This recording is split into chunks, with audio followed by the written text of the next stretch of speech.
ভোর 5:30 মানবজাতির ইতিহাসে এক নতুন অধ্যায় যুক্ত হয়। ঘটনাটি ঘটে মেক্সিকোর অ্যালামোগর্ডা শহরে। সেখানে পৃথিবীর প্রথম অ্যাটমিক বোম পরীক্ষামূলকভাবে বিস্ফোরিত করা হয়, যার পেছনে ছিল অনেক মানুষের মেধা, ধৈর্য এবং পরিশ্রম।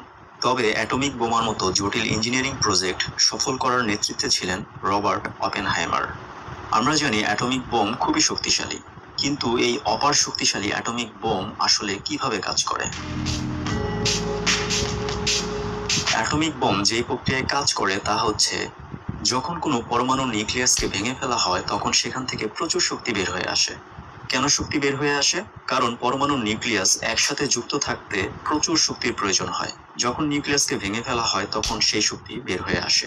পরমাণু নিউক্লিয়াস ভেঙে শক্তি নির্গত হবার এই প্রক্রিয়াকে বলা হয় নিউক্লিয়ার ফিশন বিক্রিয়া। এই বিক্রিয়ার জন্য প্রয়োজন ভারী পদার্থ। প্রকৃতিতে অনেকগুলো মৌলিক পদার্থ রয়েছে যাদের মধ্যে এই নিউক্লিয়ার ফিশন